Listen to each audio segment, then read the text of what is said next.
Every Minecraft mob explained in a simple way: how they spawn, where to find them, how to beat them, and what they drop. Creeper, a silent green hostile mob that sneaks up and explodes when close to the player. It spawns in dark areas and is one of the most iconic threats because it destroys terrain and structures. Its explosion mechanic makes awareness and distance crucial for survival. It spawns in dark overworld areas such as caves and at night on the surface. The best way to kill it is to hit, step back, and repeat, or use a bow from a safe distance, and cats can help keep it away. It drops gunpowder.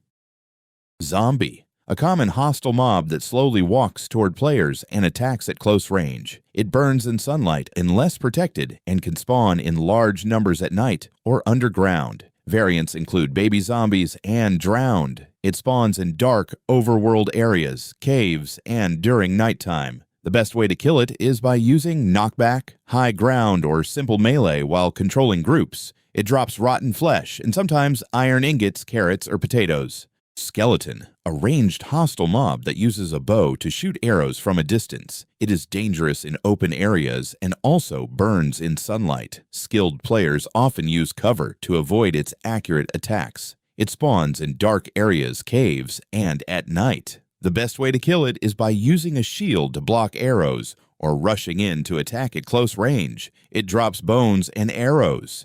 Spider, a fast-climbing hostile mob that can scale walls and jump at players. It becomes neutral during daylight unless provoked. Its mobility makes it unpredictable in combat. It spawns in dark areas and at night in the overworld. The best way to kill it is to time attacks between its jumps or strike quickly with a sword. It drops string and spider eyes. Enderman, a tall, teleporting neutral mob that becomes hostile when looked at directly. It can move blocks and avoids water. Fighting it requires careful positioning due to its teleportation ability. It spawns in the overworld at night, warped forests in the Nether, and commonly in the end. The best way to kill it is to stand under a low ceiling or fight it in water to limit movement. It drops ender pearls. Creeper charged, a rare, more powerful version of the creeper created when struck by lightning. Its explosion is significantly stronger, making it far more destructive. It appears when a regular creeper is hit by lightning in the overworld.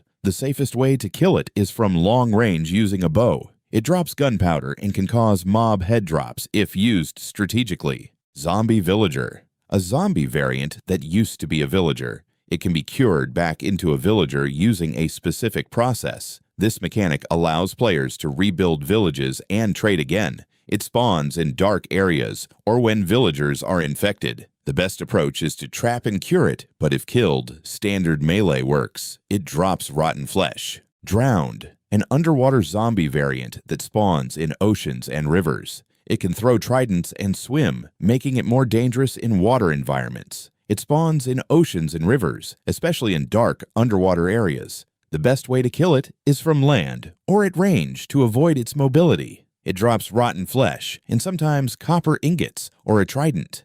Husk, a desert variant of the zombie that does not burn in sunlight. Its attacks inflict hunger, making survival in deserts more challenging. It spawns in desert biomes, often in large numbers during the night or in dark desert structures where other zombies might normally appear. Because it does not burn in sunlight, it remains active during the day, making deserts consistently dangerous compared to other biomes. The hunger effect from its attacks can quickly drain your food bar, making it harder to regenerate health and forcing you to manage resources more carefully during fights. The best way to kill it is similar to regular zombies, but avoiding hits is much more important, so using knockback weapons, maintaining distance, or fighting from higher ground gives you a strong advantage. Ranged attacks with a bow can also help reduce risk, especially when dealing with multiple husks at once. Wearing good armor reduces damage, but the hunger effect still applies, so quick fights are safer. Lighting up desert bases and surroundings can reduce spawn rates, though open desert areas will still produce them at night.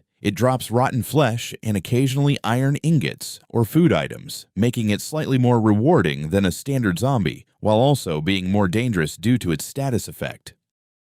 Stray, a snowy biome variant of the skeleton that shoots arrows causing slowness. This effect makes it harder to escape or fight back. It spawns in snowy biomes and icy areas, often during nighttime or in dark conditions like caves, frozen rivers, and icy structures where light levels are low enough for hostile mobs to appear. The best way to kill it is by using a shield to block incoming arrows while advancing carefully, or by using terrain like trees, hills, and walls for cover before closing the distance. Ranged combat with a bow can also be effective if you stay mobile to avoid its shots. Once in melee range, it is relatively weak, but the slowness effect from its arrows can make it harder to dodge follow-up attacks or retreat if things go wrong. Wearing armor with good protection helps reduce the danger. It drops bones, arrows, and sometimes slowness-tipped arrows, which can be collected and reused. Because of its ranged attacks combined with slowing effects, it is more dangerous than a regular skeleton in open snowy terrain,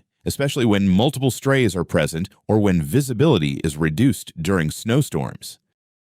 Slime, a bouncing hostile mob that splits into smaller versions when defeated. Found in swamps and underground, it drops slime balls used for crafting. It spawns in swamp biomes at night, depending on moon phase, and in specific underground slime chunks regardless of light level, making it possible to farm them consistently. The best way to kill it is to focus on the largest slime first, then quickly deal with the medium and small ones before they overwhelm you. Fighting in an open area is important so you do not get surrounded as they split. Weapons with sweeping edge or knockback are especially useful to control multiple smaller slimes at once. Small slimes deal no damage but can distract and block movement, so clearing them quickly is still helpful. It drops slime balls, which are essential for crafting sticky pistons, leads, slime blocks, and various redstone contraptions. Because they multiply when defeated, managing space and staying calm is key to handling large groups efficiently.